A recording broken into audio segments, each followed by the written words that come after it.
Next दोस्तों शुरुआत करते हैं आज के इस वीडियो को। स्वागत करता हूं हम सभी का इस चैनल पे। तो दोस्तों आज का वीडियो बहुत ही खास है, बहुत सारी अपडेट्स हैं जिनको हम कवर करने वाले हैं। तो शुरू करते हैं। सबसे पहले अगर बात करें तो देख सकते हैं अपने स्क्रीन पे ये एक व्हाट्सएप चैनल है और इस व्हाट्सएप चैनल के माध्यम से बहुत से आपके डाउट जो है वो क्लियर होंगे। मार्केट में पोजीशंस कौन सी कैसे चलती है, किस कंपनी के क्या टाइप्स और है, क्या बिजनेस एक्सपेंशन प्लान्स है, ये सारी अपडेट दोस्तों आपको इसी प्लेटफॉर्म पर मिलेगी। इसके साथ साथ दोस्तों क्वार्टरली नंबर्स जो कि कंपनी प्रेजेंट कर रही है उसकी भी अपडेट आपको रेगुलर बेसिस पे इसी प्लेटफॉर्म पर मिलती रहेगी, जो कि आपके पर्सनल डेवलपमेंट में और मार्केट को क्लोज तरीके से जानने में काफ़ी हेल्प आपको मिलेगी। इसके लिए करना क्या है, नीचे दिए डिस्क्रिप्शन बॉक्स में आपको क्लिक करना है, क्लिक करके फॉलो करना है, जो कि इस कह सकते हैं व्हाट्सएप चैनल का लिंक है। एडिशनल दोस्तों अगर बात करें तो वो हमारा ऐप है। ऐप की बात करें तो दोस्तों यहाँ पे ऐप के माध्यम से प्रॉपर डाउट्स आपके जो है वो क्लियर होंगे और आपको प्रॉपर गाइडेंस मिलेगी कि कौन सी पोजीशंस कब लेनी है, किस लेवल पे लेनी है, कैसे लेकर निकलना है। ये सारी अपडेट मार्केट के सिनेरियो के हिसाब से वहाँ पे प्लेटफॉर्म पे हम अपलोड करते हैं वीडियो के माध्यम से और उसको प्रॉपरली देख के आप चाहे तो प्रिपरेशन कर सकते हैं। फिलहाल ये बहुत इंपॉर्टेंट है क्योंकि यहाँ से क्या लगता है आपको प्रॉपर गाइडेंस मिलती है कि कौन सी कंपनी में कितना मुनाफा हो सकता है, उसको आप निकाल सकते हैं। ये बहुत इंपॉर्टेंट है, तो दोनों चीज़ों को जरूर फॉलो करें। एक है दोस्तों हमारा व्हाट्सएप चैनल और दूसरा है ऐप। दोनों का लिंक मिल जाएगा नीचे दिए डिस्क्रिप्शन बॉक्स में। अब आगे बढ़ते हैं, बात करते हैं सबसे पहले बाजार के बारे में। तो बाजार की सेंटीमेंट्स अगर देखें तो आज की इनका परफॉर्मेंस जो कि 0.40% के नेगेटिव के साथ है, 97 पॉइंट्स की गिरावट। अभी भी कहूँगा दोस्तों 24,480 से 90 के बीच में ट्रेड करा है बाजार, जो कि क्रूशियल लेवल है 24,250 का लेवल। इनफैक्ट अगर बात करें टेक्निकल पॉइंट ऑफ व्यू से दोस्तों सपोर्ट लेवल काउंट होता है 24,000 का। अब देखते हैं मार्केट के सिचुएशन ऑनगोइंग के हिसाब से कैसे आगे बढ़ती है, क्योंकि करंट सेंटीमेंट्स को रेफर करेगा करंट सिचुएशन, जो कि फिलहाल का सबसे बड़ा एक सरदर्द है वो है टैरिफ्स को लेकर। तो फिलहाल अभी देखें तो ये चीज़ें अभी भी ऑनगोइंग ही है। अब दोस्तों यहाँ पे सबसे पहले हम काउंट करेंगे, डिटेल करेंगे, वो है दोस्तों ग्लोबल मार्केट। इसके बाद हम अपने डोमेस्टिक लेवल पे चलेंगे क्योंकि दोस्तों वहाँ पे कुछ अपडेट्स है जिसको हम कवर करने वाले हैं। ग्लोबल मार्केट की अगर बात करें तो दोस्तों अगर कहें तो देख सकते हैं मंगलवार आज के दिन की अगर हम बात करें तो कह सकते हैं रिसेंटली हमें डेटा देखने को मिला है, माइक्रो इकोनॉमिक डेटा, जिसको अगर कवर करें तो दोस्तों कह सकते हैं एम्प्लॉयमेंट ग्रो। अब एम्प्लॉयमेंट की बात करें दोस्तों कह सकते हैं जो एक्सपेक्टेड था उससे बेहतर डेटा देखने को मिल रहा है। और अगर हम बात करते हैं जून के अकॉर्डिंगली अगर देखें तो चीज़ें काफ़ी ज़्यादा बेहतर सुधरी हैं। यहाँ पे नंबर्स ऑफ वैकेंसी जॉब जो है वो काफ़ी हद तक डिक्लाइन हुई है, जो कि एक अच्छी बात है कि लोगों के पास जॉब्स हैं।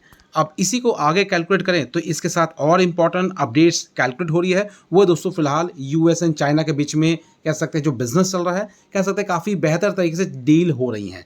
अब यहाँ पे अगर वर्ल्ड लार्जेस्ट इकोनॉमिक्स की बात करें तो दोस्तों पहला है यूएस, दूसरा है कह सकते हैं चाइना। इन दोनों के बीच में जो बिजनेस चलता है, इनफैक्ट अगर बात करें उसी के यहाँ पे काफ़ी हद तक चीज़ें नजर आती हैं, क्योंकि यहाँ पे टैरिफ्स को लेकर बहुत बड़ा कंसर्न पॉइंट है। क्योंकि यहाँ पे इससे पहले जब टैरिफ्स का कंसर्न शुरू हुआ था मार्केट में, उस वक्त हमने ये देखा था कि यूएस ने चाइना पे बहुत भारी टैरिफ लगा था, इवन 100% से भी ज़्यादा का टैरिफ लगता हुआ नजर आ रहा था, जिसको बाद में धीमे धीमे कम किया गया एंड उसके बाद कह सकते हैं कुछ समय के लिए हॉल्ट भी किया गया था। अब रिसेंटली देखें तो दोस्तों 90 डेज का पीरियड जो है वो खत्म होने वाला है। अब इसी के बिहार पे देखें तो कह सकते हैं फिर से ट्रंप की तरफ से मंडे के दिन ही डिक्लेयर किया, बीते हुए कल के दिन ही, कि जो यूएस की तरफ से टैरिफ लगाया जाने वाला था चाइनीज गुड्स पे, मतलब चाइना की तरफ से आता हुआ सामान, उन पे कह सकते हैं और 90 डेज का स्टे लग चुका है। तो ये ऑफिशियल रिपोर्ट कह सकते हैं, मतलब कह सकते हैं माध्यम से ट्रंप की तरफ से बताई गई है। तो ये चीज़ें भी हमें बाजार में देखने को मिली, जिसके कारण कह सकते हैं यूएस मार्केट में हल्की सी हलचल भी है। तो दोस्तों ये तो होगी इंटरनेशनल मार्केट से आती हुई खबर, जिसकी वजह से बाजार में थोड़ी बहुत अप्स एंड डाउन्स देखने को मिले हैं। कुछ सपोर्टिंग पॉइंट है जो कि यूएस मार्केट को सपोर्ट करेगा। लेकिन अब बात करते हैं नेक्स्ट पॉइंट जो कि हमारा डोमेस्टिक लेवल का है, वो है बेसिकली अगर बात करते हैं वो है इन्फ्लेशन। तो इन्फ्लेशन का डेटा भी दोस्तों कह सकते हैं आज ही के दिन आने वाला था, जो कि डिक्लेयर हो चुका है। तो इंडियन मार्केट की बात करें तो कहाँ पे ये चीज़ें स्टैंड करती है, उसका रिएक्शन क्या होगा इन्फ्लेशन का, वो चीज़ को स्टडी कर लेते हैं। तो दोस्तों देख सकते हैं इंडिया का इन्फ्लेशन डेटा सीपीआई, जिसको डेटा को बात करें तो देख सकते हैं आज है 12 तारीख। तो 12 तारीख आज के दिन डेटा रिलीज हो चुका है, जुलाई महीने का ये डेटा है। अगर हम डिटेल करें तो दोस्तों देख सकते हैं फोरकास्टिंग क्या की गई थी, अनुमान क्या लगाया गया था, 1.76% तक का दर जो है बेसिकली इन्फ्लेशन को बताया गया था। अब एक्चुअल डेटा क्या निकल के आया, तो एक्चुअल डेटा जो है लगभग 1.55% के करीब। तो कहने का मतलब है उम्मीद से बेहतर डेटा निकल के देखने को मिल रहा है। इसके साथ सिर्फ इसी महीने की हम बात नहीं कर रहे हैं, अगर इसी डेटा को हर मंथ के अकॉर्डिंगली अगर कंपेयर करें तो यहाँ पे भी आप देख सकते हैं सुधार ही देखने को मिल रहा है। लास्ट महीने जून की बात करें तो यहाँ पे भी देख सकते हैं उम्मीद से बेहतर 2.50 का देखने को मिला, एक्चुअल में डेटा 2.10। साथ साथ अगर मई महीने की बात करें, अप्रैल महीने की बात करें, तो हर मंथ में आपको एक डेटा बेहतर तरीके से प्रेजेंट करता हुआ देखने को मिला है। तो ये चीज़ें रिप्रेजेंट करता है कि ग्रोथ पर्पस प्रोजेक्ट या फिर कह सकते हैं इंडिया की किस तरह से हो सकती है और इसका इम्पैक्ट इंटरनेशनल मार्केट पर क्या पड़ेगा। फिलहाल जो प्रेशर है बाजार में वो बेसिकली कह सकते हैं इंडियन डोमेस्टिक लेवल पे कुछ भी नहीं है, सिर्फ जितना भी वायलेशंस है वो कह सकते हैं डाइवर्शन होकर इंडियन मार्केट पे आता हुआ नजर आ रहा है, जो कि सबसे बड़ा कंसर्न पॉइंट है बाजार के लिए, पूरे इंटायर ग्लोबल मार्केट के लिए, वो है टैरिफ प्लान। तो यहाँ पे इस पॉइंट ऑफ व्यू से अगर बात करें तो इसका असर जरूर होगा, इसका इम्पैक्ट अच्छे नोट्स पे पड़ सकता है इंडियन मार्केट पे, लगता है कल के दिन। और दोस्तों अगर इसी के साथ चीज़ों को अगर कैलकुलेट करें तो देख सकते हैं रिटेल इन्फ्लेशन डेटा जो प्रेजेंट किया गया है वो कह सकते हैं 8 साल में पहली बार इतना मतलब निचले स्तर पे हमें देखने को मिल रहा है। अब इसका सबसे बड़ा कंसर्न पॉइंट है मॉनसून, क्योंकि दोस्तों मॉनसून में हमेशा ये उम्मीद की जाती है, आंकड़े लगाया जाता है कि मॉनसून की वजह से इन्फ्लेशन बढ़ता ज़रूर है, लेकिन इस बार कह सकते हैं मॉनसून में चीज़ें काफ़ी बेहतर हुई हैं, जैसा एक्सपेक्टेड था मॉनसून का वैसे चीज़ें नज़र आई हैं, जिसके कारण ये चीज़ें मेंटेन्ड होती नज़र आ रही है। अब यहाँ पे इन्फ्लेशन की अगर चीज़ों को कैलकुलेट करें तो सबसे बड़ा कंट्रीब्यूशन कह सकते हैं पल्सेस का होता है, प्रोडक्ट्स का होता है, और जितने भी ट्रांसपोर्टेशन और कम्युनिकेशन से रिलेटेड माध्यम से जो चीज़ें पहुंचती है एक जगह से दूसरी जगह, जैसे कि वेजिटेबल्स की बात कर ले, सेल्स की बात करें, प्रोडक्ट्स की बात करें, साथ साथ दोस्तों अगर एग्स की बात करें, शुगर की बात करें, ये सारी चीज़ें इसके अंदर भी इंक्लूड होती है, लेकिन सबसे ज़्यादा कंट्रीब्यूशन कह सकते हैं FMCG का ही कैलकुलेट होता है। अब वहाँ पे कंसर्न पॉइंट ये है कि चीज़ें टाइम पे पहुँची है और availability as it is normal है, किसी तरीके की अनअवेलेबिलिटी नहीं है, किसी तरीके का कह सकते हैं कमी नहीं है, जिसके कारण ये चीज़ें काफ़ी हद तक ईज़ होती हुई नज़र आ रही है। अब रही बात इसका इम्पैक्ट, हम कह सकते हैं आने वाले कल के दिन इंडियन मार्केट पड़ेगा, जो कि बेसिकली कह सकते हैं मार्केट की शुरुआत बेहतर होने की उम्मीद है। अब ये भी सिर्फ पॉइंट नहीं है, क्योंकि इसके साथ साथ और एक पॉइंट कनेक्टेड है, वो है दोस्तों आज के दिन का यूएस का कह सकते हैं मार्केट की पोजीशंस, किस तरह से ओपनिंग होती है और किस तरह से क्लोजिंग होती है। तो यूएस मार्केट का काफ़ी हद तक कंट्रीब्यूशन डाइवर्सिंग के रूप में इंडियन मार्केट पे दिखता है, और यहाँ पे तो अभी फिलहाल तो बहुत ही अहम मुद्दा छाया हुआ है, वो है दोस्तों टैरिफ्स को लेके। तो ये भी कंसर्न पॉइंट रहेगा बाजार के लिए। तो दोस्तों ये तो बात होगी इंडियन मार्केट की तरफ से CPI डेटा का जो भी चीज़ें प्रेजेंट की गई हैं। अब इसके साथ जो नेक्स्ट पॉइंट अब कवर करने वाला है बाजार, वो है दोस्तों यूएस का। तो यूएस का CPI डेटा भी आने वाला है आज ही के दिन 12 तारीख। तो देखते हैं डेटा किस तरीके से प्रेजेंट किया जाता है, और फोरकास्टिंग की बात करें तो फोरकास्टिंग रखा गया है 2.8% के करीब। अब डेटा किस तरीके से आएगा, इसका इम्पैक्ट लाइव मार्केट में हम देख सकते हैं, आपको देखने को मिलेगा यूएस की मार्केट पे। अब रही बात आने वाले नेक्स्ट वीडियो में इसको हम ज़रूर कवर करेंगे, लेकिन ध्यान रखें ये भी डेटा इंपॉर्टेंट है।